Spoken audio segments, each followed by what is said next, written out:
Assalamualaikum warahmatullahi wabarakatuh.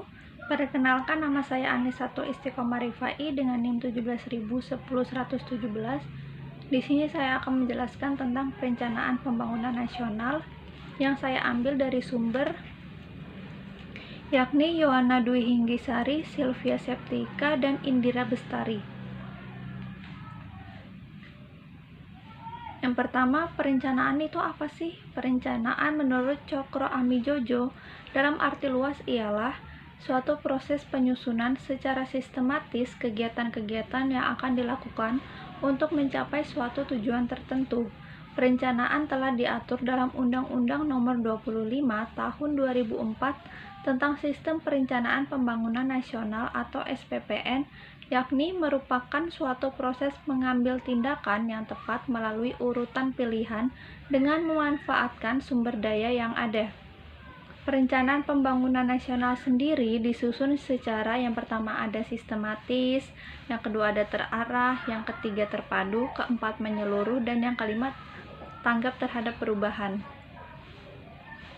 Selanjutnya, menurut Stephen Robbins and Mary Coulter mengemukakan ada 4 perencanaan. Yang pertama ada untuk memberikan pengarahan yang baik bagi pelaku perencanaan, yang kedua untuk meminimalisir ketidakpastian, yang ketiga untuk mengurangi pemborosan, dan yang keempat untuk menentukan tujuan dan standar yang akan dilakukan untuk proses selanjutnya, yakni proses pengontrolan dan proses pengevaluasian.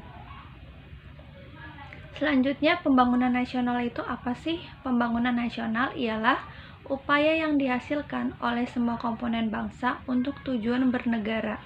Adapun prinsip-prinsip yang tidak boleh diabaikan dalam pembangunan nasional ialah kebersamaan, berkeadilan, berkelanjutan, berwawasan lingkungan, serta kemandirian. Agar pembangunan nasional dapat berjalan efektif dan efisien, maka diperlukan adanya pembangunan nasional yang matang. Sistem perencanaan pembangunan nasional diharapkan dapat menjamin tercapainya tujuan bernegara. SPPN mencakup penyelenggaraan perencanaan makro dari semua fungsi pemerintah yang meliputi semua bidang kehidupan dalam wilayah NKRI. SPPN itu apa sih? SPPN ialah satu kesatuan tata cara perencanaan pembangunan untuk menghasilkan rencana pembangunan jangka panjang, jangka menengah, maupun jangka pendek dan akan dilaksanakan oleh unsur penyelenggaraan negara dan masyarakat baik di tingkat pusat maupun di tingkat daerah. Selanjutnya ada tujuan SPPN. Yang pertama, untuk menjamin adanya koordinasi atas semua pelaku pembangunan baik di tingkat pusat, tingkat daerah maupun tingkat antar daerah. Selanjutnya ada menjamin adanya koordinasi dan sinkronisasi baik antar waktu, antar ruang maupun antar fungsi pemerintah baik di tingkat pusat maupun tingkat daerah. Selanjutnya menjamin keserikatan dan konsistensi antara perencanaan, pelaksanaan, pengawasan maupun pembangunan. Dan yang terakhir, untuk mengoptimalisasikan partisipasi masyarakat. Selanjutnya ada 4 siklus tahapan pembangunan. Yang pertama ialah penyusunan rencana, yang kedua penetapan rencana, yang ketiga pengendalian pelaksana rencana, dan yang keempat evaluasi pelaksana rencana. Selanjutnya ada 3 periode perencanaan.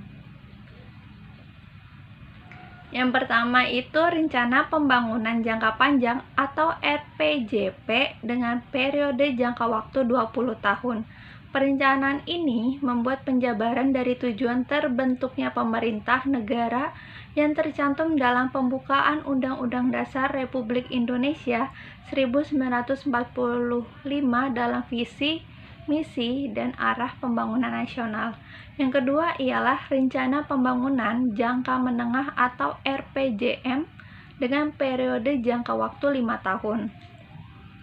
Perencanaan ini membuat penjabaran visi, misi, dan program kepala negara terpilih yang wajib disusun dalam waktu 3 bulan setelah dilantik.